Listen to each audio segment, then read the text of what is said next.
Closing in on a minute to play. Williams to Chartok. That was a tight throw right there from Jack. Gorgeous. Now a veteran of the Philadelphia Phoenix and Campanella. And that's Jack Williams with the layout catch for the D, getting it back for the O-line.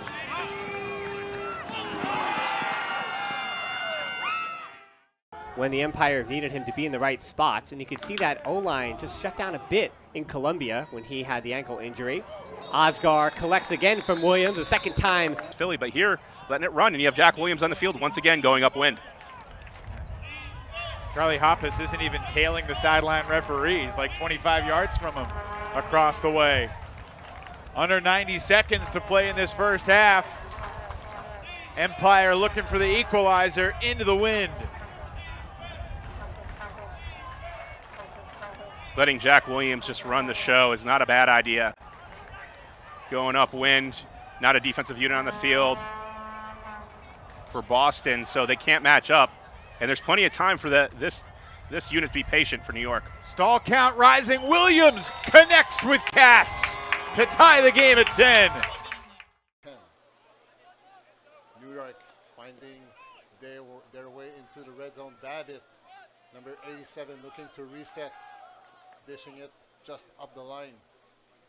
Now it's William, a few yards, and it's being cut by New York. Chartok receiving the pull by Montreal. New York going upward, pretty quick, moving the disc very well. Great rhythm. William now with the disc. Finding Chartok, Elliott once again. William, Chartok exchanging the disc. New York deep in the end zone, leaving tons of room for their three handlers. Chartoks to running and passing around, controlling this New York offense. Now it's Yak.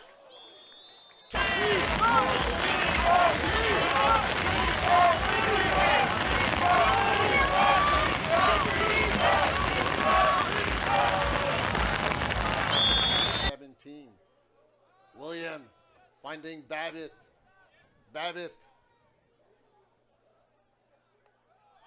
Looking for an opportunity, going up the line. William juggling with the disc. Quickly feeds his teammate number 10, Elliott Chartok. And New York scores their 5th point of the game. They're leading by 1, 5-4. Williams, little flip to the outside. Brian Oscar, 7 assists in last night's win against Montreal. Into the end zone for Williams. This one's tied at 1. Is it back to Royce Meyer-Bailey instead with 6:03 remaining in the first quarter. Now to Jack. Here comes a double team. Nice double team. A.J. Merriman forcing a throw over the top, and Lithio in the back of the end zone. About it as well to Jack Williams. You notice that Williams is really setting up deep in this game. Now Jack wide open, and Elliott's going to find him. This is good offense from that New York Empire. Chartok, haven't seen too many hucks. The Empire just 1 for 2 today. Now make it 2 of 3, and then Williams in for Babbitt.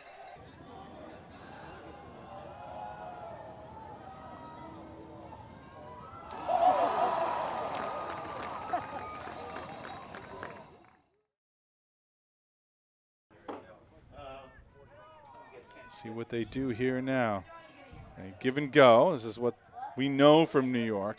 That's what they're going to do. Williams looking for Yacht. No. Nice defense there. Stops that short cone burst, but instead they work it to the other side, which they do so well. The layout from Brandon Adibe not there. Weinberg gets the goal. Yeah, 2 layout attempts on defense to try to stop that. Now Jack Williams on the sideline. Throws it up, isolation, John Randolph. And what a sky by John Randolph.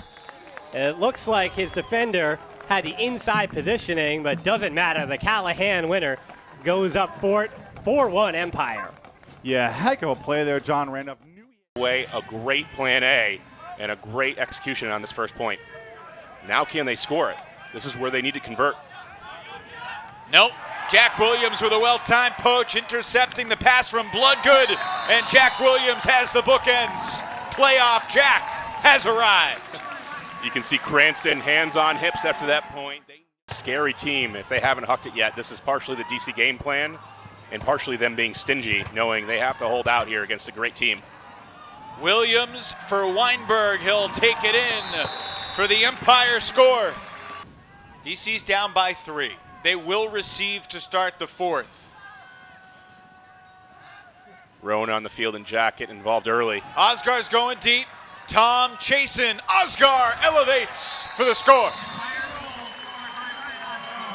Williams to Osgar. About as good as it gets right now in the AUDL. That opportunity has been available all game long. Tom has been forcing Osgar out, but New York just hasn't been. Ruschmeyer Bailey gets it to Yacht underneath. 12 seconds to go. Are the Empire going back to championship weekend, or are we going to overtime? Jack Williams with 3. Williams goes across the field. It's a jump ball to decide the game. And it comes down in the hands of Ben Yacht, who catches the winner on his 30th birthday to send New York to the Final Four.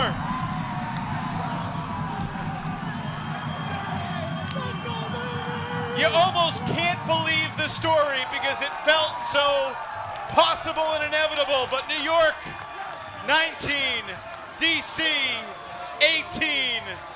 The Empire perfect by the skin of their teeth.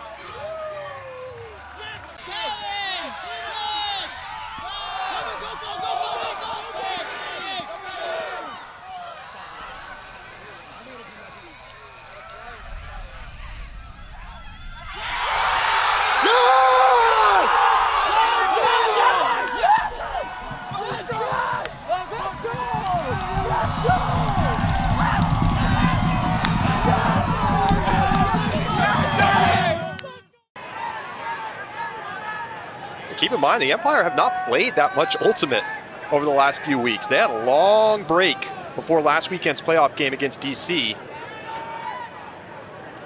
Williams has Lithio going. He'll take the shot. Babbitt's going too, but it's the Lithio for the score. Everybody looking tired after that one. What a grind. You get to do whatever you want on the field. I broke that promise a little later, but it was a good first day. That's a heck of a thing for a coach to state player, to give him that freedom to freestyle out there. Williams breaks the mark. Jeff Babbitt's there.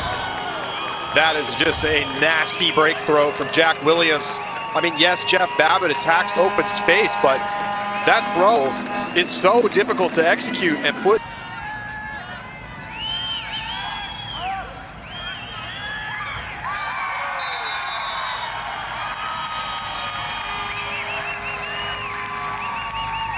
Well, that's something we experience, but grabbing or using the arms excessively. Osgar again accelerates explosively into the end zone for New York. Last try Osgar at the press conference this morning as Williams takes the deep shot. Oh, what a perfect shot. Right in the breadbasket for John Lithio. Osgar has turned the page from his rough divisional playoff game. John Lithio shooting deep for Jack Williams. Jason Valley with a strong contest, but catching it through the contact. Jack Williams for New York. Jack Williams is so strong in the air, going up with 2 hands to make the play, and once again, it's Lithio making things happen for this Empire offense now.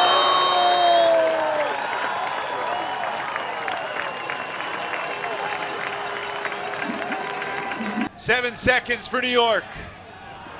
Can the Empire extend the lead? A hammer from Williams connects with Ruschmeyer Bailey at the buzzer. How did that connect? New York's end of quarter ability has been backbreaking to their opponents this entire season. And once again, Jack Williams with the pitch perfect decision. Throws the hammer, somehow sneaks it past Smith, sneaks it past Schock, into the hands of Ruschmeyer Bailey. Wow. 2 words, playoff Jack. He's here, he's arrived, he's been around for a while. Let him do his magic. This is why substitutions on timeouts are so fantastic. Look at all the great players on the field right now. A drop from Joe White, and look who picks up the disc. Williams to Yacht with 15, to Brownlee with 13, to Williams in the back of the end zone for the score. Utter disaster for Chicago. Jack Williams deflating the Union's. Williams could have taken a huck to Osgar, but he did not fire. Yacht catches near midfield with 11. Jack Williams, the guy they want to have the disc in his hands, he'll just rip a prayer. But Empire had the numbers in the end zone, and Jeff Babbitt does it again for the New York Empire. He's such a beast, and he comes up huge at championship weekend regularly for New York. Was there any doubt? Was there any doubt? Jeff Babbitt with the size, the speed, the read in the back of the end zone. Never any doubt for New York. End of quarter brilliance from the New York Empire, and the lead is back to 4.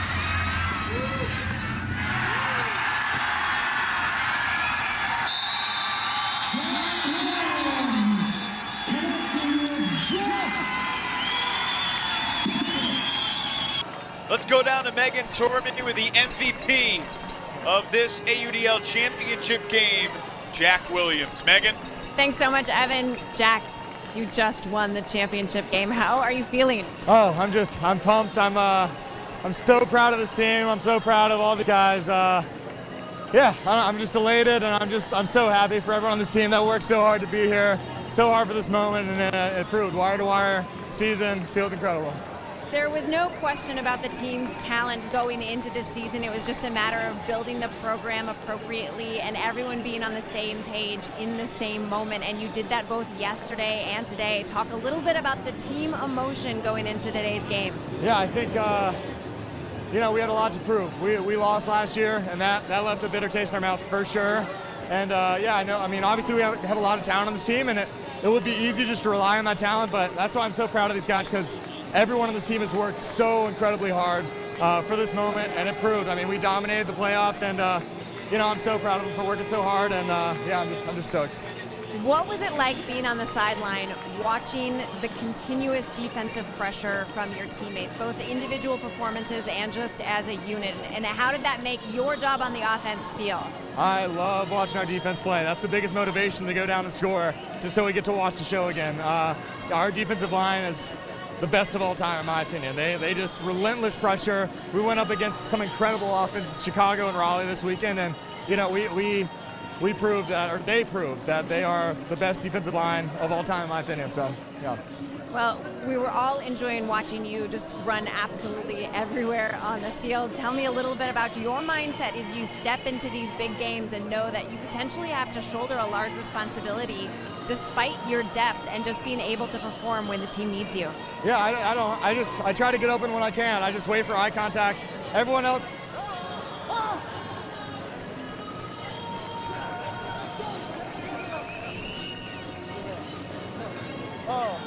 That's what you get for being good, Jeff. Yeah. Oh, yeah, that's incredible. I love this team. Yeah, I said I have the easy part. We got a bunch of workhorses on the offensive line, and I just get open when people look at me, and I just try my best to go get the disc and give it back to our workhorses. So, yeah, the job feels easy, and, we have so much talent. It's not hard to do. So there was so much talk about the lead into the game against Carolina because you had a year to think about it, yet you had less than 24 hours to think about your matchup against Chicago. What were some of the things that you were focusing on dialing in between last night and tonight? Yeah, I think, obviously Raleigh was the focus going into this weekend. Have to take care of that first, and then we were going to see who we were going to play. We knew Chicago had a ton of talent. We knew that their D-line was very big, very athletic. We thought we had the upper hand in quickness, and so that's what we tried to utilize. And on the defensive end, we just give people their matchups, and we know that they're going to win those matchups because we have so many ballers on defense. So that was the easy part. And then, just sort of getting the O-line prepped for what we were going to face. And our O-line, Elliott got out of those double teams all the time, and our O-line took care of business. I'm glad you highlighted Elliott's performance. It was spectacular. He's facing the double team. Are there any other performances that just astounded you tonight, even though you know you have a very talented team? Yeah, I thought Charles Weinberg played incredible. He was getting open all over the place, and then his hucks were on point today. He hit Lithio for a couple releases that were really big for us, and he's an underappreciated piece on our team, and he played incredible like we knew he would, and yeah, just shout out to Charles. Well, a million congrats to New York for just a fantastic performance this weekend. Truly a pleasure to watch, so congratulations. Thank you. Evan, back up to you. Well, that bath after a championship win has to be invigorating in so many ways, and all of his teammates are wearing 11 jerseys. That's for championship weekend 11, but it might as well be for Jack Williams, the MVP of this championship effort. He's unstoppable. He just, you know, he likes to keep things simple. He says, when people look at me, I get open, and that's a little bit true, but in the biggest moments, he delivers.